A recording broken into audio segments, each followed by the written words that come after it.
we used to take Black Power, which was very preemptive speech. It was not a reactionary thing. Black Power is not reactionary. That is preemptive. And up until then, from Malcolm X and his Islamic Muslim movement, from Black Panthers, to even Martin Luther with the marches, they were reacted. The first ones were reactionary because we got to change something, but they very quickly became preemptive because on a day-to-day basis, they were really actually, like, they were putting things forward, like, let's change this, let's change our behavior, let's learn about weapons, let's learn these laws, let's guard these laws, let's go here, you know what, we need to change the financial thing here, we're going to do it this way. So a lot of none of those things keep you safe from a person. I'm not saying you're going to say, but there were preemptive movements that actually set us up for these things where we can kind of fight. But there were several different ways. We always looking for one group. We're going to be one people and go. That was 3 different methods by 3 different groups that was fixing, groups, that was working our community as a whole. But there's a difference, though. There's a difference between most of those groups then and some of those groups now that are still here today. And that's the one thing that you didn't say. Created the key thing is they created their own community. They created a community that let's just talk about Black people, that most Black people are trying to get away from. And I'm not saying it's right or wrong that they do. Is that the community they're trying to get away from, or is it the government created community they're trying to get away from? Let me break it down to you. In the Nation of Islam, the thing about the Nation of Islam and the thing that people were all critical about and this and that is that they were a closed society. Yeah. So you wasn't going to teach their children, right? Their kids didn't go just willy-nilly go play with the kids in the neighborhood. That was their style. So they had they kept. And this but you could join them. But you could join if you really wanted to be there. No, yeah, that's what I'm saying. But that was one aspect. But wait, hold on. But you can join, and that's the thing. You joined. Yeah. Okay, and you became a part of that community. Yes. And you did things the way that community did things. Yes. And they had standard structures and rules about being in that community. Yes. And the hallmark of the whole thing was not being a part of the greater society, meaning being a part of the dominant white America, about dominant culture, because and even Black people criticize them when they used to use the term white devil and all that kind of stuff. All they were basically just saying is you want to be a part of a community that is violent to you and does nothing. They were being very preemptive. So that's my point. But nobody wants to do. I mean, even even large groups of Black people didn't want to be down with that. Okay, so again, I'm not saying that one way was the only way. No, I said that was one way though, and that one way was bringing light. It was preemptive, and it was moving our people forward. Right. Because even if you weren't part of that group, you still had some type of vision of what they were doing. You may not agree with everything, but they did not deny. My grandfather wasn't part of the group, but he definitely was like, I feel you're not turning this cheek. Like, let's keep ourselves armed. So they were preemptive, and it spread. Even though you might not say, I'm going to join this group, there were certain ideas that did filter out into the community. Again, when you say Black Power. I agree with that. That's a little different than, in my opinion, I think that's different than in a homogenous society where your kid is going off with other groups of people and being the only one that turns up dead. Yeah, I think that's just different. I mean, and indirectly, you could say that one could say that that's just an innocent thing, just coincidence that I'm just being I'm being diplomatic about it, and just ironically, it was the Black kid that died. Fine, okay. Groups like the Nation of Islam was like, and is today still, I think they're just more quiet about it. I think they just gave up on trying to get everybody on board with it. They just say, we're just going to do our own thing. These are the things that we're talking about to protect your children. Mm-hmm. But those children grow up and they grew up under a certain philosophy about things that they would never get caught slipping like that. They would never get caught. A Nation of Islam child would never get caught slipping being around 4 white kids. You know what I'm saying? It just wouldn't happen. But even back then, when it was separate, you still had lynchings because somebody was walking down the street, and at the right time, I'm by myself, and then some cats ran across the street, grabbed you, and go. So very similar to being out with these guys, and you come up missing, hanging down. Yeah, but one was voluntary. Your friends, though. One was voluntarily with them. The other was there. It still rolls out the same way. Yeah, Suspicious. But how is that different from you? These being your and let's take the race out of it. My mother and my father will look at things very differently. If I was on my way from a party one night and I got accosted by 4 brothers and they robbed me and took my life, that would be totally different than my mom know Billy, Jerome, and Marcus. And Billy, Jerome, and Marcus, who's at my house all the time, we're playing together since 5 years old, and they take my behind over to a party, and I'm the only one that don't show up, come back. Yeah. That's to me, those are 2 totally different things. Yeah, they are, but they're the same. You can get caught slipping because you grow up in a community where you know where the bad streets are, you know what neighborhoods to kind of stay, whatever, you know not to go over the hill over there, be caught over there by yourself after dark or whatever. And for whatever reason, you find yourself there and you got caught slipping and something happened. That's kind of how the thing is laid out.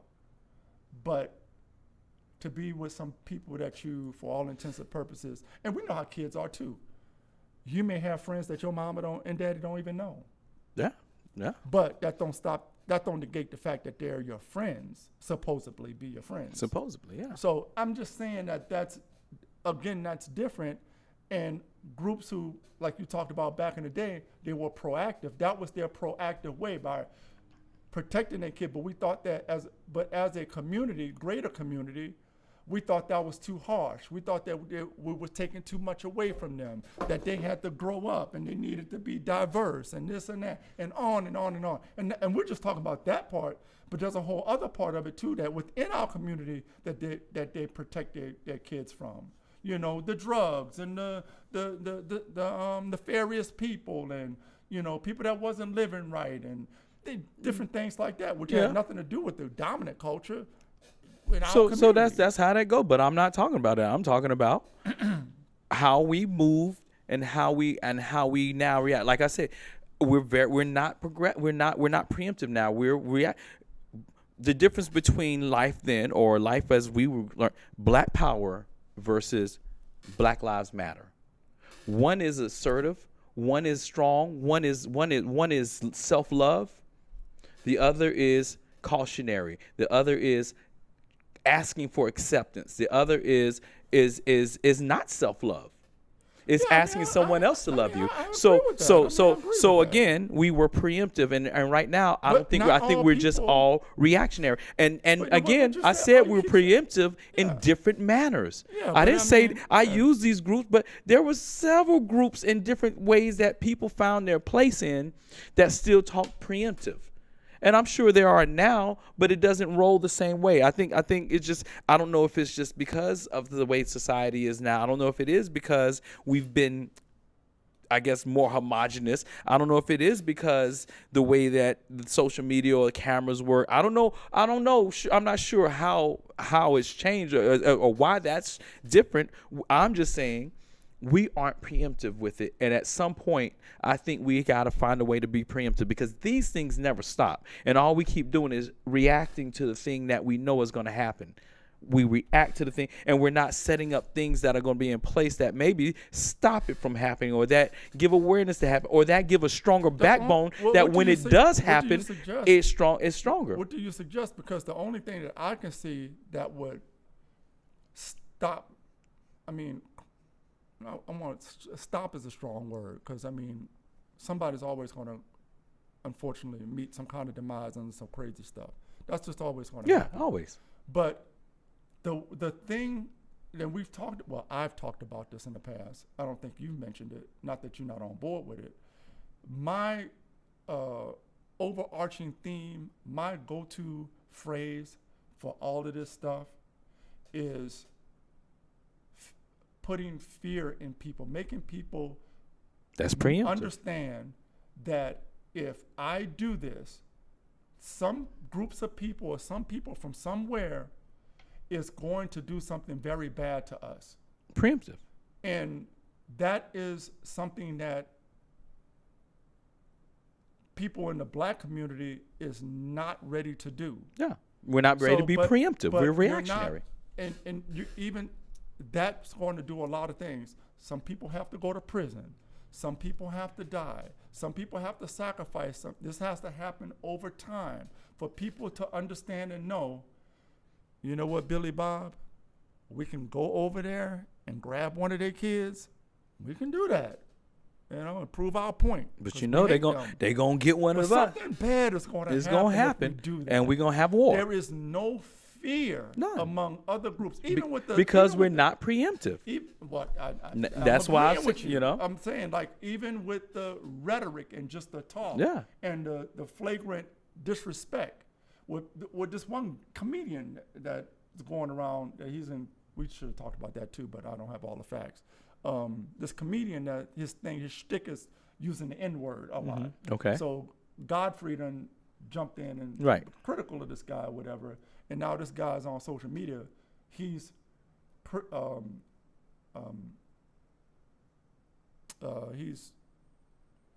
saying that he will kill Godfrey. Right. You know, like, Oh, so boy. he's oh so boy, I pull up to one of his shows. right. So he's so brazen and so flagrant, and in the middle of him saying all that, he's still using the N-word. Right. Like, and he's not using the N-word like the yo No, white boys. no, he's you know what I'm he's saying? using like he mean the- it. Right. The hard and R. that's his point. Yeah. But that's his point. Like, you N-words can use it, I'm gonna use it, and what you gonna do about it type thing. Yeah. So I'm saying all that to say there is nothing that happens in our society that puts the fear of God in people, and it has to be, I'm sorry, it has to be something extreme. It has to be something, because it's not political at this point. It Yeah. can't be political because the Well, political is not there. We know law is not there. The legal part is not there. It has to start from a level of fear where people know that if you cross that line, and I'm not talking about playing, but playing in people's face, something bad is going to happen as a result of that. well, but I mean, people forget now that politics don't change social standards. Policy that politics and voting and all that don't change it doesn't. what is going on. Those groups that were proactive or preemptive were changing things because, one, yeah, we have to react on this first one, but every step after that, we're trying to be ahead of the thing, and something bad is going to happen somewhere if this goes on. It was preemptive. It was stated. It was known. It was done. It was, you know, and I think we were just, I think, you know, as a culture, we have few, but we like what we have. I got a good house. I got a good job. I got things. My family's taken care of. I don't want to give that up. But when it happens to your family, now you have to think about it. But if you don't have it in your heart or have not thought about it, you're gonna just sit there and let that happen again. You know, like I've never had anything happen to mine, but I walk around always thinking and trying to role play, be like, if this happened, Todd, if that happened to my kid, you gotta do X, Y, and Z. Well, I don't care the outcome. I gotta be preemptive on this one and be like, yo, yeah, it's a reaction. But the next step I'm taking is going to be preemptive. Right. And the chips is going to fall how they fall. And that's got to happen. And it's got to happen It's quite a got bit. to happen over a course of time for people to get acclimated to the fact that, hey, look, there are lots of people, there are lots of groups of people, very small groups. Yeah. People always want to talk about how small the black community is in America.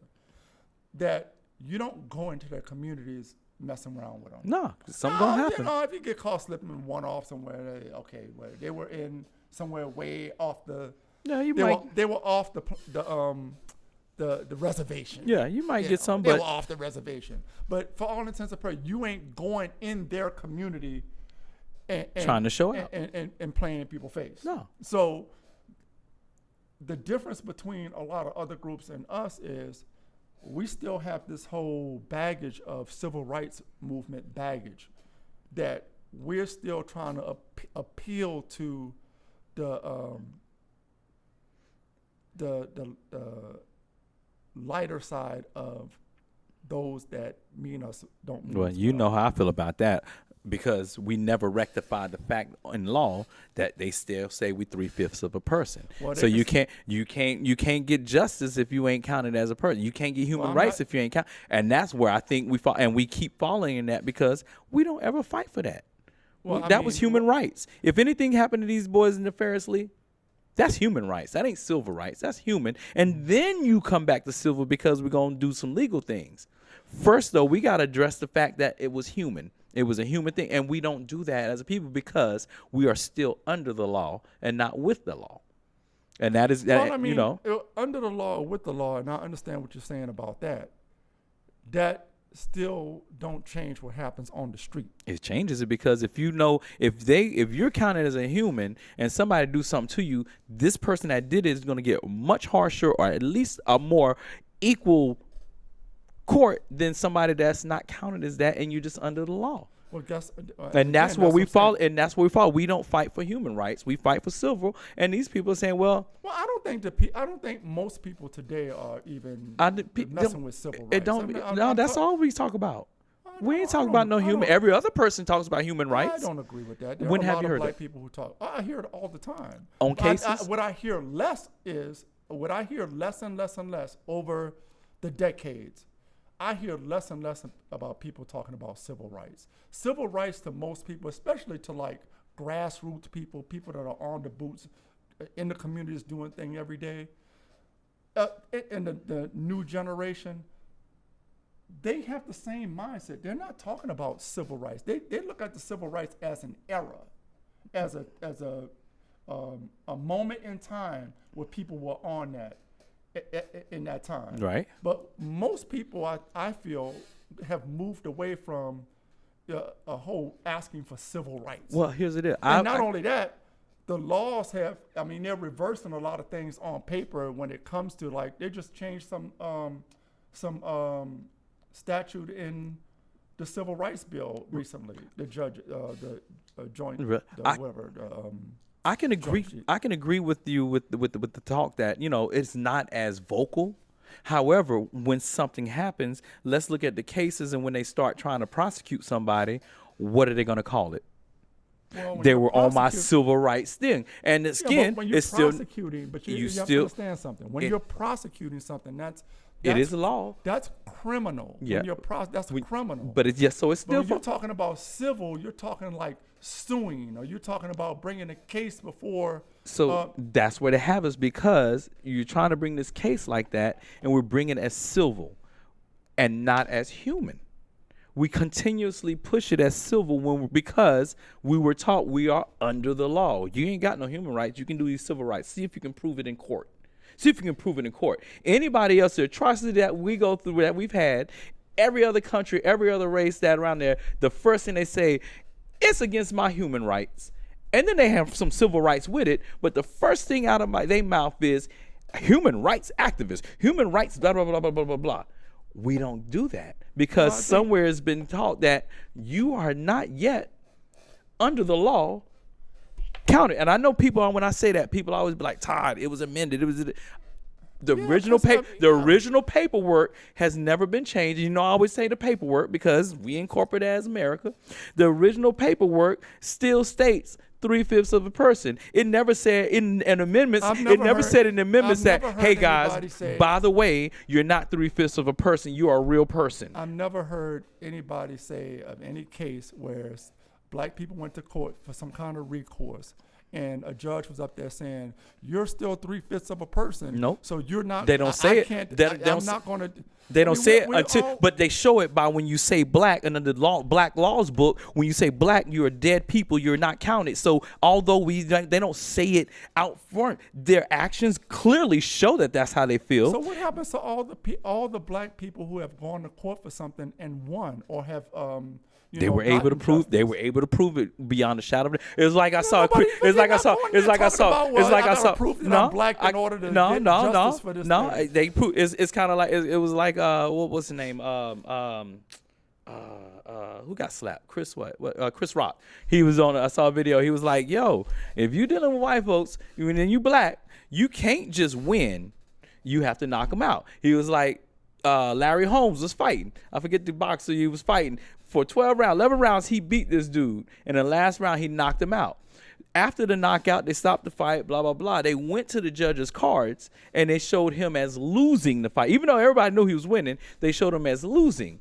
So what he was saying is, in this country, if you black in this world, it ain't just enough to beat somebody or to beat the opposing team or to beat the dominant culture or whatever you want to call it. You have to do something to knock it out. Those people that did that knocked it out. For instance, win, lose, or draw, OJ, he knocked it out. It was not a clear win. He was like, this glove don't fit. You must have quit. Well, he knocked it out. You got nothing to say, buddy. I know what you're feeling, but I knocked you out. And we tend to want to, and when we get in these things, we tend to want to win. Yeah, look at this, look at this, look at this. But we can't find the thing that knocks it out. Because until you knock it out, they're going to still pull up the fact that you are here. This is the history we've designed for you. This is the place we designed for you. And we designed these laws around this to keep you here. And since you can't knock it out and get over here, we're going to go status quo and find our realm in this circle. And that's where we are. This is our civil rights that we fight for. And this is the human rights that we don't win. Always my stance. It could be good, bad, right, wrong. Y'all know, you know how I go. But I don't hear people talking about civil rights like that. No, but I don't mean walking around. No, but every time I see a court case, every time I see something go wrong. Granted, let me just say this. I don't think there's nothing wrong with a person, fighting for their civil liberties. There's a reason why they call it. There's a reason they call it civil liberties. Well, why don't we talk for our human? See, but you think it's either or. No, like people are not I'm saying for both. No, I'm saying, but if you ain't stating it first, then that means that ain't the first thing on your brain. I don't. That's the first thing on my mind. That's my human rights. I just got to explaining to you that modern day people in our culture today, ain't nobody talking about civil rights. They ain't talking about human rights either. I don't know about that. I don't know about that. Have you heard about it? Rights. Now you're talking to me. Of course, I heard about it. I hear about it all the time. You hear that dialect of human rights instead of civil rights. So you don't hear many people talking about civil rights, but you hear a lot of people talking about human rights. This is the thing. Is that what you're saying? No, this is the thing.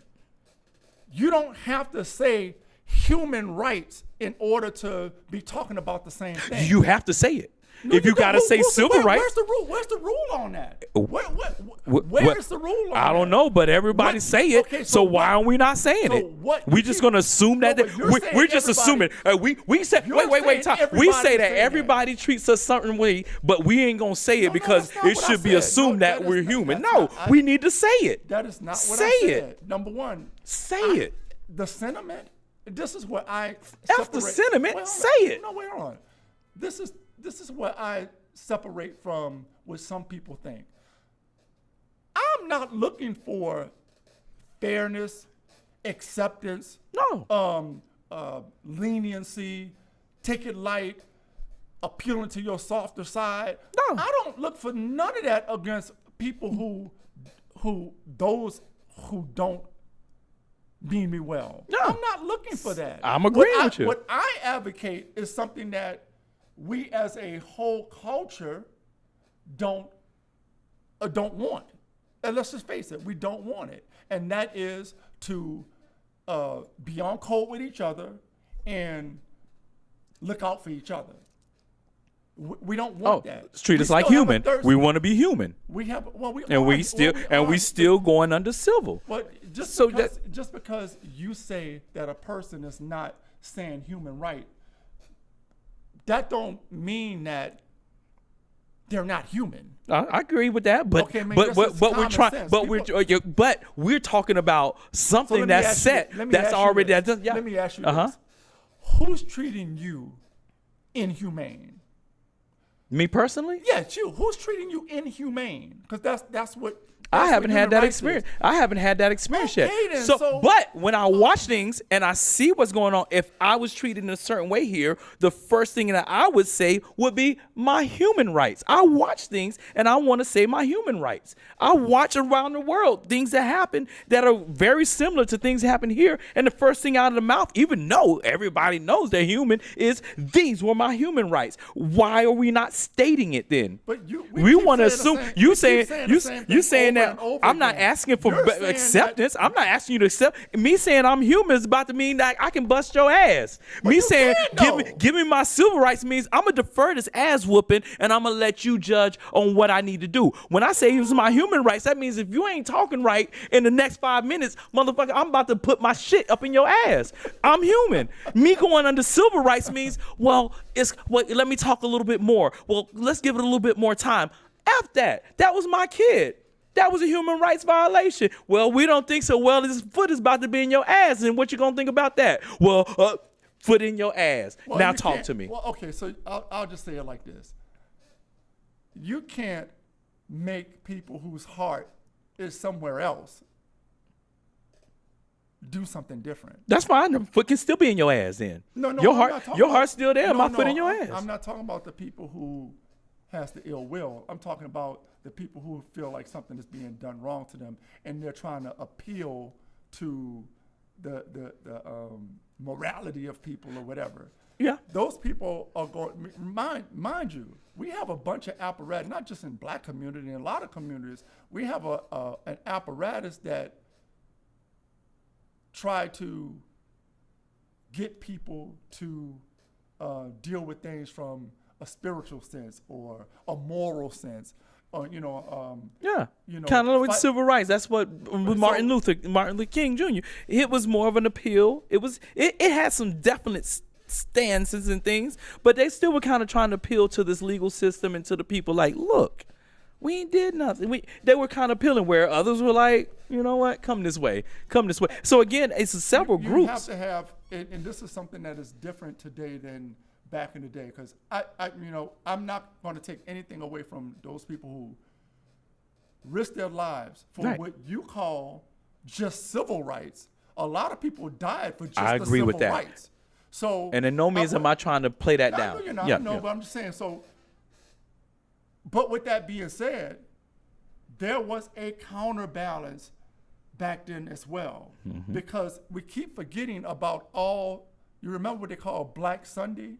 Oh yeah, Okay. yeah. Where all these cities, Watts, Detroit, Chicago, Philly, many other different places Right. were burning up. Black people ain't always, people try to make people think that black people just sit back docile, Yeah, just no. letting things happen to No. them and all that. We've been rocking and rolling. I If know. you don't want it, either you do it Martin Luther King way, or you got this over here. And that's that what I'm was saying. A balance, That's right? what I'm saying. So maybe It I was don't preemptive. know, maybe some people, because as harsh as things were, there were people in government and people in law enforcement that were saying, we need to sit down with these people. and 'Cause come shit's to getting some- crazy. And come to some, and hey, look, what do you want? Hey, what's going? Yeah, because what do you? it was preemptive. They don't talk about that today like they should. I know. But that was the counterbalance. Because right? they want us to be very easy and go with the civil deal. Again, though, that counterbalance is what made that movement, that peaceful movement, work. You know And what, you guys? had- Guys, they keep burning shit. You know what? Let's talk to them, but let's talk to this guy and see. They've been real easy. What the fuck do y'all want? Okay, how about this? We gonna give y'all this.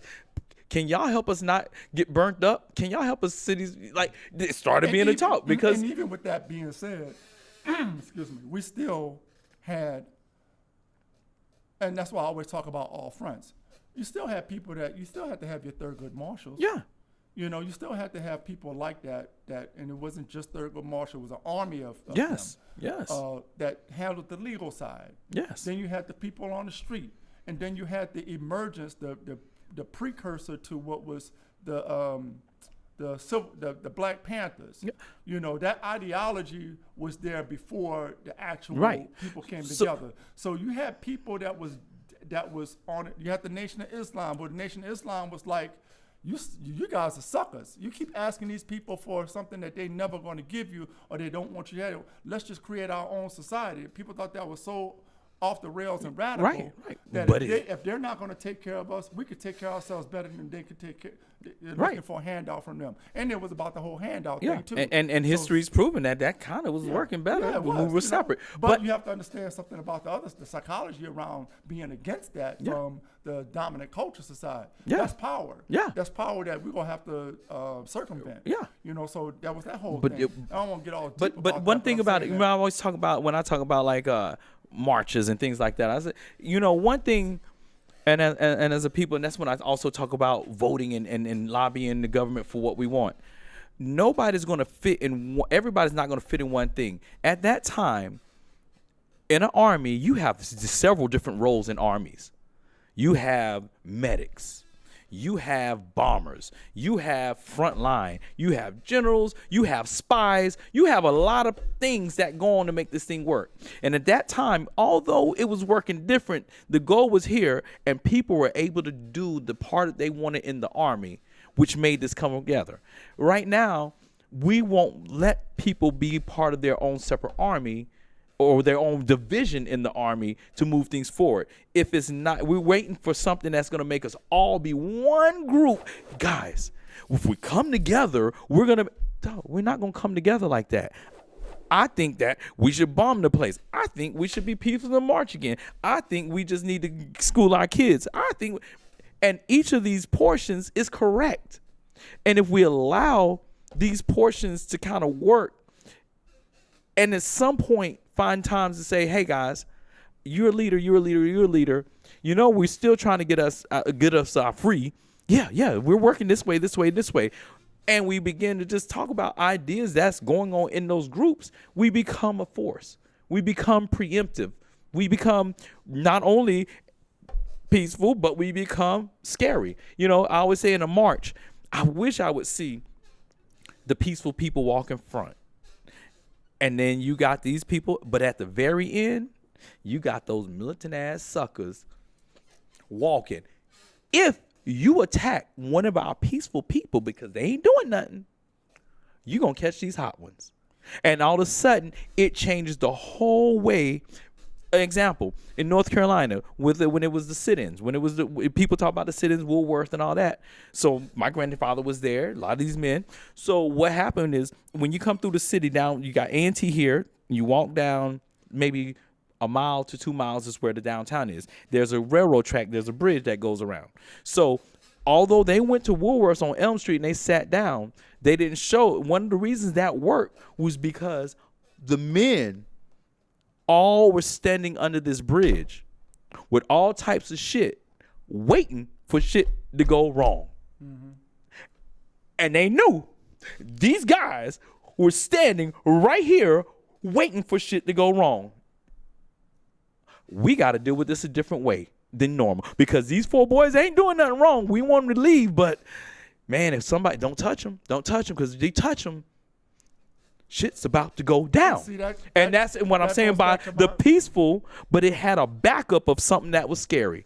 And this is what I mean by the different fronts of what was going on. You know, we don't do that. And I think part of it is because our culture, our society, our country, for all intents and purposes, does the same thing, but it's been masked, and we've really been, I guess, integrated, assimilated, whatever terms you want to use, into the dominant culture. So it does make it harder, especially if you are making some money, if you are taking care of your family. I'll go further than that. We're not a homogenous group. No, we never will be. So there are people who don't believe that there's a problem. There are people who side with the enemy. Yeah, always. There are people who, feel like they have arrived. There are people who think that grassroots people and people who are working in communities and trying to make a better thing are a joke. So that there are a lot of people who are not only not having their own thing that they're going to address with this, because that's basically what you're saying. Yeah, I'm fighting the good fight. I'm fighting it in my own way. I'm fighting it in this way. You know, we do it with money, okay? You guys, y'all do it on the, you know, you ready to to go to war. Right. And you guys over here, you guys are more political. Right. You guys over here, you think sitting at the table is fine. I get all what you're saying. The issue is there are people who are against all of it. That's fine. So, and this is the cliffhanger right here. There are people who are cosplaying as your leaders. Yeah, I agree. So that's a whole new element. Look, there's always been a bootlick in infiltrating the situation. Yeah. You know, I mean, that's what brought down some of the great institutions Always. that we Every time. So, and not just in black communities, it happens Every in other time. groups. Yeah. But that is the major thing that we're fighting against. And as a result of people going to sleep behind the wheel and lulling themselves to sleep with the little trinkets that they got, positions and what have you. Yeah, they've lulled us to sleep. All the strides that those guys made post 1960, the 1970s, pre 1970s. So a lot of those guys in the last 30, 40 years, they kind of shifted their focus, and up and coming people have slithered their way in. Look, the easiest way to get into, just like with music, just like with any other cultural thing, the easiest way for a non-black person or a person that's not really a part of the culture to slip in is to go through the culture and the cosplay. Yeah. You know, and next thing you know, they're, you know, in the Congressional Black Caucus, you know, they're, you know, mayors and important people in your city and whatever. Yeah. And they are working against you instead of for you. So I say all that to say that, yes, while you have all these people that are fighting on different, I do think that is happening. I think the cancer is the people that trick us into believing that they're going to fight for us or be a part of the you know. Yeah, the cause or the culture. Right. Yeah. So they're not, and they're very good with disguising that. So they kind of, you know, sabotage things from the inside. Yeah, I agree. I think sometimes we look at the wrong way. We look at these things. You know, sometimes the leaders that's going to do that is the ones that had the most pain. Somebody that's personally felt that, somebody that's personally been incarcerated, somebody that's personally had this, and this, they're going to make a great leader because they like, yo, this is what's happening. I'm passionate about this. You know, we get lost in the words. This guy sounds eloquent. Oh, this girl has got it together. Oh my God, look at the doctorates. That's what we look at. You know, and we don't look at the real deal. And that's something that we got to learn, I think, as a group again, or relearn, because, you know, that's the deal. You know, and there's always something that infiltrates, and, you know, it always is you, whatever it is. So whatever person that's against you is going to, and especially if it's a man that's leading it, they're going to get you with women, they're going to get you with drugs and alcohol, and they're going to get your ego big. Yeah. And those three, and usually the woman part is how they really take you down.